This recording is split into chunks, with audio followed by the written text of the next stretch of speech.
His mind last part. ഒരു നിമിഷത്തെ പകപ്പിന് ശേഷം ആദ്യം മഞ്ജിമയെ നോക്കി. എന്നാൽ അപ്പോഴും അവളുടെ മിഴികൾ നിലത്ത് വീണ് കിടക്കുന്ന ജിത്തുവിലും രഘുവിലുമായിരുന്നു. കാലിന് വെടിയേറ്റത് കൊണ്ട് ജിത്തുവിന് എന്തൊക്കെ ചെയ്തിട്ടും എഴുന്നേൽക്കാൻ പറ്റാതെ വന്നപ്പോൾ രഘു വേഗം ചെന്ന് അവനെ താങ്ങി നിർത്തിയതും അവൻ്റെ മറുകാലിലേക്ക് ഒരിക്കൽ കൂടി മഞ്ജിമ വെടിയുതിർത്തിരുന്നു. ആ അച്ഛാ! അലറിക്കൊണ്ട് അവൻ വീണ്ടും വീഴാൻ പോയെങ്കിലും രഘു അവനെ എങ്ങനെയൊക്കെയോ താങ്ങി പിടിച്ചുകൊണ്ട് അവിടെയുള്ള ചെയറിൽ ഇരുത്തിയിരുന്നു. എന്നാൽ ജിത്തുവിൻ്റെ വേദനയ്ക്കിടയിൽ ആകെ പരിഭ്രാന്തനായി നിൽക്കുന്ന രഘുവിൻ്റെ കണ്ണ് വെട്ടിച്ചുകൊണ്ട് അപ്പോഴേക്കും മഞ്ജു ഓടിച്ചെന്ന് ആദിയുടെ കയ്യിലെ കെട്ടുകൾ അഴിച്ചു മാറ്റിയിരുന്നു. അപ്പോൾ ആദി അവളെ നന്ദിയോടെ ഒന്ന് നോക്കിയ ശേഷം വേഗം സാറയ്ക്കരികിലേക്ക് ഓടിച്ചെന്നു. ഏഞ്ചൽ, ഇച്ഛായ! കരഞ്ഞുകൊണ്ട് സാറ അവനെ കെട്ടിപ്പിടിച്ചപ്പോൾ ആദിയുടെ കൈകൾ ടോപ്പിന് മേലെയുള്ള അവളുടെ വയറിനെ പൊതിഞ്ഞു പിടിച്ചിട്ടുണ്ടായിരുന്നു. തൻ്റെ കുഞ്ഞിനെ അച്ഛൻ നൽകുന്ന ആദ്യ സ്പർശനം. സന്തോഷം കൊണ്ട് അവൻ്റെ കണ്ണുകൾ നിറഞ്ഞൊഴുകാൻ തുടങ്ങിയിരുന്നു. കുറച്ചു നിമിഷം രണ്ടുപേരും ഒന്നും മിണ്ടാതെ അത്രയും നേരം ഉയർന്നു വന്ന ഹൃദയമിടിപ്പിനെ ആലിംഗനത്തിലൂടെ ശാന്തമാക്കുമ്പോൾ മഞ്ജു വേഗം ദേവിയുടെ കയ്യിലെ കെട്ടും കൂടെ അഴിച്ചിരുന്നു.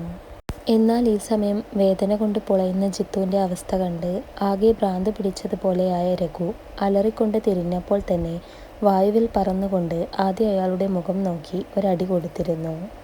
അവൻ്റെ അടിയിൽ പിറകിലേക്ക് വേച്ചുപോയ രഘു തോൽക്കാൻ മനസ്സില്ലാത്തതുപോലെ വീണ്ടും എഴുന്നേറ്റപ്പോൾ പിന്നെ അയാളെ അടിച്ചത് മഞ്ജിമയായിരുന്നു. കയ്യിലെ തോക്ക് വീശിക്കൊണ്ടുള്ള അവളുടെ അടിയിൽ അയാളുടെ മുഖം ഒരു വശത്തേക്ക് കോടിയതുപോലെ തോന്നി. കവിൾ മുറിഞ്ഞ് ചോര വാർന്നൊഴുകാൻ തുടങ്ങിയപ്പോൾ അയാൾ പകച്ചുകൊണ്ട് അവളെ നോക്കി. ഞാനൊന്ന് അടിച്ചപ്പോഴേക്കും തനിക്ക് വേദനിച്ചല്ലേ? ഇതുപോലെ തന്നെയല്ലേ ഞാനും? ആ കാമഭ്രാന്തൻ്റെ മുന്നിലേക്ക് എന്നെ ഇട്ടുകൊടുത്ത് കാര്യം കഴിഞ്ഞാൽ കൊന്നേക്ക് എന്ന് പറഞ്ഞ് അയാളുടെ കയ്യിൽ തോക്കും കൊടുത്തു പോയാൽ പിന്നെ ഒരു പ്രശ്നവുമില്ലെന്ന് കരുതിയോ താൻ? എങ്കിൽ തനിക്ക് തെറ്റി. എന്നെ നശിപ്പിച്ച അയാളെ കൊന്നിട്ടാണ് എൻ്റെ ഈ വരവ്. ഇനി നിങ്ങൾ രണ്ടുപേരും മരിക്കണം. അതിനു വേണ്ടി മാത്രമാണ് ഞാൻ വന്നത്. മഞ്ജിമ അതും പറഞ്ഞുകൊണ്ട് അയാൾക്ക് നേരെ തോക്ക് ചൂണ്ടിയപ്പോൾ തന്നെ ആദ്യം അവളുടെ കൈ തട്ടി മാറ്റിയിരുന്നു.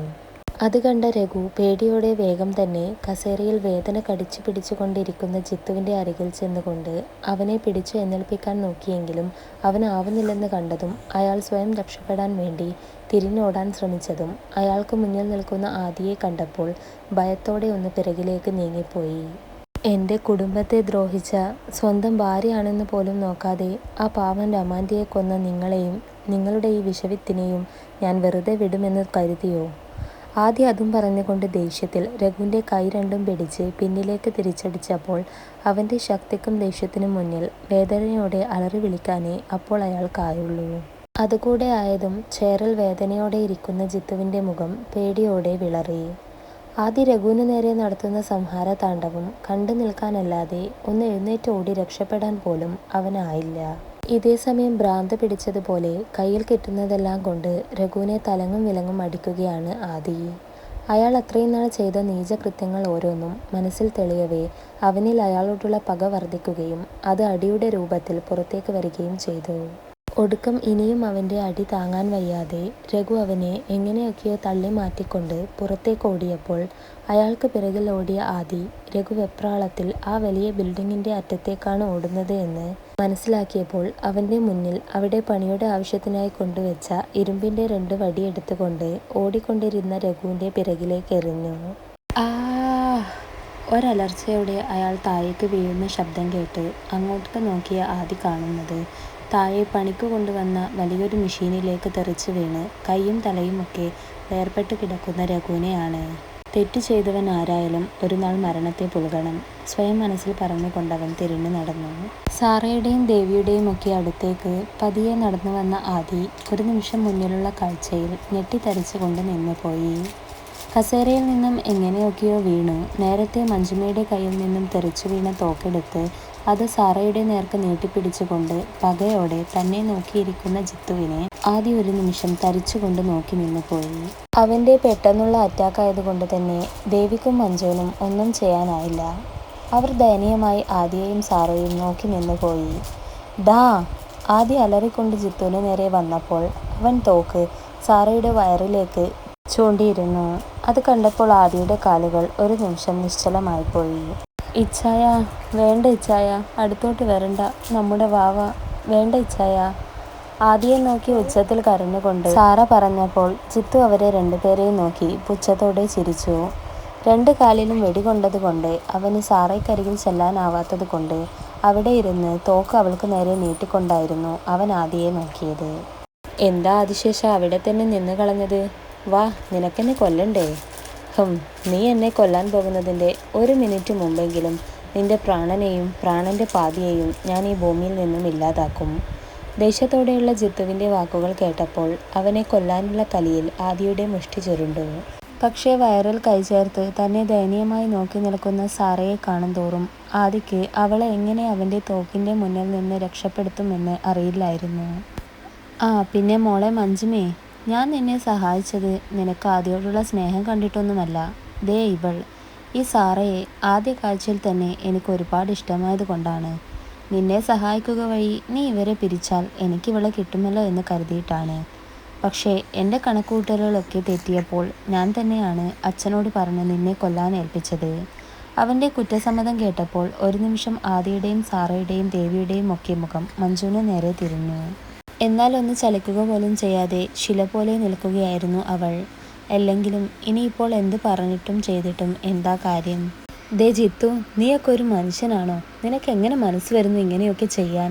സ്വന്തം അമ്മയെ തൻ്റെ മുന്നിലിട്ട് അച്ഛൻ കൊല്ലുമ്പോൾ അത് നോക്കി രസിച്ചവനല്ലേ നീ? നീ ഒരു മൃഗമാണ്. ദേവി ദേഷ്യത്തിൽ പറഞ്ഞപ്പോൾ ജിത്തു എല്ലാം കേട്ട് ക്രൂരമായ മുഖത്തോട് ചിരിച്ചുകൊണ്ട് തന്നെ ഇരുന്നു. അതെ, ഞാൻ മൃഗം തന്നെയാണ്, മനുഷ്യമൃഗം. എനിക്ക് എൻ്റെ സുഖവും സന്തോഷവും മാത്രം നോക്കിയാൽ മതി. അതിനിടയിൽ ആരുടെയും സങ്കടമോ പേടിയോ ഒന്നും എന്നെ ബാധിക്കില്ല. പക്ഷേ എൻ്റെ വഴിയിൽ തടസ്സമായി ആരെങ്കിലും വന്നാൽ പിന്നെ അവരെ ഞാൻ ജീവനോടെ വെക്കുകയുമില്ല. തൻ്റെ പിറകിലേക്ക് തിരിഞ്ഞ് ദേവിയോട് അവനത് പറഞ്ഞപ്പോൾ ആരും കാണാതെ സാറയുടെ പിറകിൽ പോയി നിന്ന മഞ്ജുവിനെ അവർ ആരും ശ്രദ്ധിച്ചില്ല. സാറ, അനങ്ങാതെ അങ്ങനെ തന്നെ നിൽക്കണേ. മഞ്ജുവിനെ കണ്ട് ആശ്വാസത്തോടെ തിരിയാനൊരുങ്ങിയ സാറയെ അതേപോലെ തന്നെ തിരിച്ചു നിർത്തിക്കൊണ്ട് മഞ്ജു പറഞ്ഞപ്പോൾ സാറ സംശയത്തോടെ അവളെ നോക്കിയ ശേഷം പിന്നീട് തിരിഞ്ഞു നിന്നു. എന്നാൽ ഈ സമയം അതൊന്നും അറിയാതെ അത്രയും കാലം ചെയ്തു കൂട്ടിയതൊക്കെ എണ്ണി എണ്ണി പറഞ്ഞുകൊണ്ടിരിക്കുകയായിരുന്നു ജിത്തു. വല്ലാത്ത ഭ്രാന്തമായ അവസ്ഥയിലായിരുന്നു അവൻ. അപ്പോൾ ജിത്തുവിൻ്റെ ശ്രദ്ധ ദേവിയിലായപ്പോൾ വളരെ പതിയെ ആദ്യം ഒരു കാലെടുത്ത് മുന്നോട്ട് വെച്ചതും തിരിഞ്ഞിരുന്നു കൊണ്ട് തന്നെ ജിത്തു പിറകിൽ നിൽക്കുന്ന സാറയ്ക്ക് നേരെ വെടിയുതിർത്തിരുന്നു. ആ നിമിഷം തന്നെ സാറയുടെ അലർച്ച അവിടമാകെ അലയടിച്ചപ്പോൾ ഒരു നിമിഷം കണ്ണുകൾ അടച്ചുകൊണ്ട് അത് ആസ്വദിച്ചു നിന്ന ജിത്തു പിന്നെ തിരിഞ്ഞ് അവരെ നോക്കിയപ്പോൾ കണ്ട കാഴ്ചയിൽ അവൻ ഞെട്ടിത്തെറിച്ച് നിന്നുപോയി. എന്റെ വെടിയുണ്ട നെഞ്ചിലേക്ക് തുളഞ്ഞു കയറി നിലത്തേക്ക് വീണ് കിടക്കുന്ന മഞ്ജുവിനെയും അവൾക്കരികിൽ ദേവിയെ കെട്ടിപ്പിടിച്ചു കരയുന്ന സാറയെയും അവൻ ദേഷ്യത്തിൽ നോക്കിയിരുന്നു. പിന്നെ ഒട്ടും താമസിക്കാതെ അവൻ വീണ്ടും സാറയ്ക്ക് നേരെ തോക്ക് നീട്ടിയപ്പോൾ തന്നെ മുഖം അടച്ചുള്ള ഒരടിയിൽ അവൻ നിലത്തേക്ക് വീണിരുന്നു. പന്ന ഡാഷ് മോനെ, ഇത്രയും ചെയ്തു കൂട്ടിയിട്ടും നിനക്കെൻ്റെ പെണ്ണിനെ ഉപദ്രവിക്കണം അല്ലടാ? അതും പറഞ്ഞുകൊണ്ട് ആദ്യം നിലത്ത് വീണ് വേദനയോടെ പൊളയുന്ന ജിത്തുവിൻ്റെ മുഖത്തിൽ തൻ്റെ ഷൂ ഇട്ട കാൽ കൊണ്ട് ചവിട്ടി നിലത്തേക്കുരച്ചപ്പോൾ ജിത്തുവിൻ്റെ അലർച്ച അവിടമാകെ ഉയർന്നു കേട്ടു. അത് കേട്ടതും മഞ്ജുവിനെ നോക്കി കരയുകയായിരുന്ന സാറ കണ്ണു തുടച്ചുകൊണ്ട് അവർക്കരികിൽ ചെന്നു. ഇച്ഛായ, ഒരുപാട് പേരുടെ ജീവിതം നശിപ്പിച്ച ഇവനെ കൊല്ലാതെ കൊല്ലണം. വേദന എന്തെന്നറിഞ്ഞ് ഇവൻ മരിക്കണം. എന്നാലേ രമാൻറ്റിയുടെയും മഞ്ജുവിൻ്റെയും ഒക്കെ ആത്മാവിന് മോശം കിട്ടുകയുള്ളൂ. ആദിയുടെ തോളിൽ കൈവച്ചുകൊണ്ട് അവൾ പറഞ്ഞപ്പോൾ അവൻ അവളെ നോക്കി തലയാട്ടി. ഏഞ്ചൽ, താഴെ ഞാൻ വിളിച്ചു വരുത്തിയ കാറുണ്ട്. അതിൽ കയറി നീയും അമ്മയും ശ്രദ്ധിച്ച് വീട്ടിലേക്ക് പോയിക്കോ. ഇവൻ്റെ കാര്യം ഞാൻ ഏറ്റു. നമുക്ക് പിറക്കാൻ പോകുന്ന വാവയെ വരെ പറഞ്ഞ ഇവനെ ഞാൻ വെറുതെ വിടില്ല. ചുവന്ന കണ്ണുകളോടെ ആദ്യം അത് പറഞ്ഞപ്പോൾ നിലത്ത് കിടന്ന് പൊളയുന്ന ജിത്തുവിനെ ഒന്ന് നോക്കിയ ശേഷം സാറ പതിയെ ദേവിയുടെ കയ്യിൽ പിടിച്ചുകൊണ്ട് അവിടെ നിന്നും ഇറങ്ങി. ആ ബിൽഡിങ്ങിൽ നിന്ന് അവർ പുറത്തേക്കിറങ്ങിയപ്പോൾ തന്നെ ജിത്തുവിൻ്റെ അലർച്ച ഉയർന്നു കേട്ടു തുടങ്ങിയിരുന്നു. അത് കേട്ടിട്ടും കേൾക്കാത്ത പോലെ അവർ കാറിലേക്ക് കയറി അവിടെ നിന്നും പോയി. പോണ പോക്കിൽ നാലു ഭാഗത്തും ചിതറിത്തെറിച്ച് കിടക്കുന്ന രഘുവിൻ്റെ ശരീരം കണ്ട് രണ്ടുപേരും ഒന്ന് ഞെട്ടിയെങ്കിലും പിന്നീട് വെറുപ്പോടെ മുഖം തിരിച്ചു. ഇതേസമയം എന്തൊക്കെ വേദന നൽകാൻ കഴിയുന്നുവോ അതൊക്കെ നൽകിക്കൊണ്ടായിരുന്നു ആദ്യ ജിത്തുവിനെ ഇല്ലാതാക്കിയത്. എല്ലാം കഴിഞ്ഞ ശേഷം ആ ബിൽഡിങ്ങിൻ്റെ നാലു ഭാഗത്തും ബോംബ് വെച്ച് അവരുടെ ശരീരത്തോടൊപ്പം ബിൽഡിംഗ് കൂടെ തകർത്തിരുന്നു അവൻ. കൂടാതെ മഞ്ജുവിൻ്റെ അച്ഛനെ വിളിച്ച് കാര്യം പറഞ്ഞ് അവളുടെ ബോഡി അവരുടെ നാട്ടിലേക്ക് അയക്കേണ്ട കാര്യങ്ങളൊക്കെയും ചെയ്ത് അവസാനമായി അവളെ ഒരു നോക്ക് കണ്ട് ക്ഷമയും അതുപോലെ തൻ്റെ പ്രാണനെ രക്ഷിച്ചതിലുള്ള നന്ദിയും പറഞ്ഞുകൊണ്ടായിരുന്നു ആദി നീലേശ്വരത്തേക്ക് ചെന്നത്. നീലേശ്വരത്തേക്ക് ആദി ചെന്നപ്പോൾ കാണുന്നത് ഒരു മുറിയിൽ തളർച്ചയോടെ കിടന്നുറങ്ങുന്ന ദേവിയെ ആയിരുന്നു. അവരെ വിളിക്കാനും ആ മടിയിൽ തലവെച്ച് കിടക്കാനും അവനുള്ളിൽ ആഗ്രഹം വന്നെങ്കിലും അവരുടെ ക്ഷീണം നിറഞ്ഞ മുഖം കണ്ടപ്പോൾ അവൻ അവർക്കരികിൽ ചെന്ന് കുനിഞ്ഞ് അവരുടെ നെറ്റിയിലൊന്ന് ചുംബിച്ച ശേഷം അവർക്ക് പുതപ്പിച്ചു കൊടുത്തുകൊണ്ട് തിരിഞ്ഞു നടന്നു. അപ്പോൾ അവൻ പോണത് നോക്കി ദേവി ചെറുപുഞ്ചിരിയോടെ വീണ്ടും മയങ്ങാൻ തുടങ്ങി. അവനെ കാത്തിരിക്കുകയായിരുന്നു ആ അമ്മ മനസ്സ്. വാവേ, നിന്റെ അച്ഛയെ കാണാനില്ലല്ലോ, എവിടെ പോയോ ആവോ? പാവം, അമ്മയെയും വാവയെയും ആ ദുഷ്ടൻ കൊല്ലുമെന്ന് പറഞ്ഞപ്പോൾ അച്ഛയ്ക്ക് ഒത്തിരി സങ്കടം വന്നിട്ടുണ്ടാവും അല്ലേ? അച്ഛ വന്നാൽ നമുക്ക് അച്ഛയെ ഹാപ്പി ആക്കാട്ടോ. ആദ്യം മുറിയിലേക്ക് ചെന്നപ്പോൾ കാണുന്നത് വയറിൽ കൈ ചേർത്തുകൊണ്ട് ബെഡിൽ കിടന്ന് എന്തൊക്കെയോ പറയുന്ന സാറയെയാണ്. എന്നാൽ ഇപ്പോൾ തന്നെ സന്തോഷമാക്കിത്താ അമ്മയും മോനും. കുറുമ്പോടെയുള്ള ആദിയുടെ സ്വരം കാതിലേക്ക് പതിച്ചപ്പോൾ ഒന്ന് കുറുകിക്കൊണ്ട് സാറ തിരിഞ്ഞു നോക്കിയപ്പോൾ കാണുന്നത് അവൾക്കൊപ്പം കിടക്കുന്ന ആദിയാണ്. അവനെ കണ്ടപ്പോൾ അവളുടെ മിഴികൾ നക്ഷത്രം പോലെ തിളങ്ങി തുടങ്ങി. ഇച്ഛായ, കൊഞ്ചലോടെ വിളിച്ചുകൊണ്ടവൾ തിരിഞ്ഞു കിടന്ന് അവൻ്റെ ഷർട്ടിടാത്ത നെഞ്ചിലെ ടാറ്റൂവിൽ ചുംബിച്ചപ്പോൾ ഇരുവരുടെയും ശരീരം ഒന്ന് വിറച്ചിരുന്നു. ഏഞ്ചൽ, അവൾ വിളിച്ചതുപോലെ തന്നെ കൊഞ്ചിക്കൊണ്ട് അവനും വിളിച്ചപ്പോൾ അവൾ നാണത്തോടെ അവൻ്റെ നെഞ്ചിലേക്ക് ചേർന്ന് കിടന്നു. കുറച്ചു നേരം ഇരുവരും പരസ്പരം ഒന്നും സംസാരിച്ചില്ല. രണ്ടുപേരുടെയും മനസ്സിൽ രമയുടെയും മഞ്ജുവിൻ്റെയും മുഖമായിരുന്നു. അവർ രണ്ടുപേരും മരണപ്പെട്ടതിൻ്റെ വേദന വേണ്ടുവോളം അവരിൽ നിറഞ്ഞു. പക്ഷേ നടന്നത് പറഞ്ഞ് ഈ സമയത്ത് സാറയെ വേദനിപ്പിക്കേണ്ട എന്നോർത്ത് ആദ്യം അതിനെപ്പറ്റി മൗനം പാലിച്ചപ്പോൾ താൻ എന്തെങ്കിലും ചോദിച്ചാൽ അത് ഇച്ഛായനെ വിഷമിപ്പിക്കുമെന്ന ഓർമ്മയിൽ സാറയും അതേ മൗനത്തിലിരുന്നു. പിന്നെയും കുറച്ചു സമയം കഴിഞ്ഞതും ആദ്യ സാറയെ തൻ്റെ നെഞ്ചിൽ നിന്നും അടർത്തി ബെഡിലേക്ക് കിടത്തിയ ശേഷം അവളിലേക്ക് തൻ്റെ ഭാരം കൊടുക്കാത്ത വിധത്തിൽ ചാഞ്ഞുകൊണ്ട് അവളുടെ അധരങ്ങളിൽ തൻ്റെ അധരം ചേർത്ത് വെച്ച് ചുംബിച്ചു. അത്രയും നേരം അനുഭവിച്ച ടെൻഷനും വിഷമവും വാവ വന്നതിൻ്റെ സന്തോഷവുമൊക്കെ അവരുടെ ആ ചുംബനത്തിൽ നിറഞ്ഞിരുന്നു. ഏഞ്ചൽ, ഞാനൊന്ന് വാവയെ കണ്ടോട്ടെ? ചെറുതായി വിറച്ചുകൊണ്ട് ചോദിക്കുന്നവനെ നോക്കി ചിരിയോടെ അവൾ ഇട്ടിരിക്കുന്ന ടോപ്പ് പൊക്കിയപ്പോൾ ആദിയുടെ മിഴികൾ ആവേശത്തോടെ അവളുടെ കുഞ്ഞുവയറിലേക്ക് നീങ്ങി. പതിയെ തൻ്റെ മുഖം അവിടെ കടുപ്പിച്ചുകൊണ്ടവൻ അവിടെ ചുംബനങ്ങൾ കൊണ്ട് മൂടിയപ്പോൾ ഇരുവരുടെയും മിഴികൾ സന്തോഷം കൊണ്ട് നിറഞ്ഞിരുന്നു. ഏഞ്ചൽ, ഒത്തിരി സന്തോഷം തോന്നുവാടാ ഈ നിമിഷം.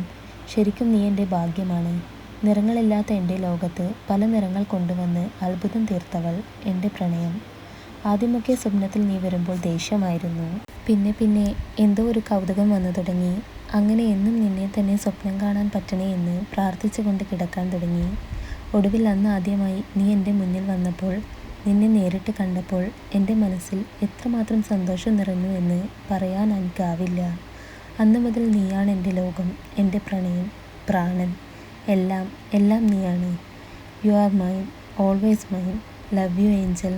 കണ്ണു നിറച്ചുകൊണ്ട് അവൻ പറഞ്ഞപ്പോൾ തന്നെ നിറഞ്ഞ കണ്ണുകളോടെ അതിയായ സന്തോഷത്തോടെ സാറ അവനെ കെട്ടിപ്പിടിച്ചിരുന്നു. എനിക്കും ഇതേ അനുഭവം തന്നെയായിരുന്നു ഇച്ഛായ. ആദ്യമായി ഇച്ഛായനെ സ്വപ്നത്തിൽ കണ്ടതും പിന്നെ ആദ്യമായി നേരിട്ട് കണ്ടതുമൊക്കെ എനിക്കൊരിക്കലും മറക്കാനാവില്ല. വെറുമൊരു ടാറ്റു മാത്രമാണ് എൻ്റെ സ്വപ്നത്തിലുള്ളൂവെങ്കിലും അതിനെപ്പോലും ഞാൻ പ്രണയിച്ചിരുന്നു. എൻ്റെയും പ്രാണനാണ് ഇച്ഛായൻ.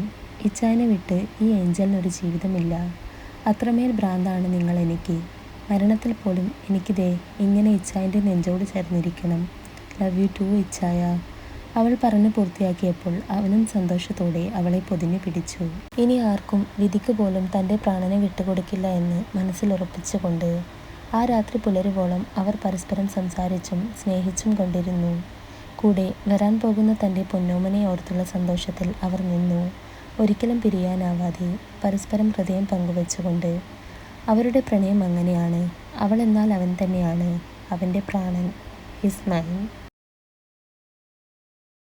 ഫ്രണ്ട്സ്, നമ്മുടെ ഹിസ് മൈൻ എന്ന സ്റ്റോറി ഇവിടെ അവസാനിച്ചിരിക്കുകയാണ്. സ്റ്റോറിയുടെ തുടക്കം മുതൽ ഒടുക്കം വരെ എൻ്റെ കൂടെ എല്ലാത്തിനും സപ്പോർട്ടിനായി നിന്ന എല്ലാവരോടും ഒത്തിരി സ്നേഹം മാത്രം. എല്ലാവരും അഭിപ്രായം പറയണേ.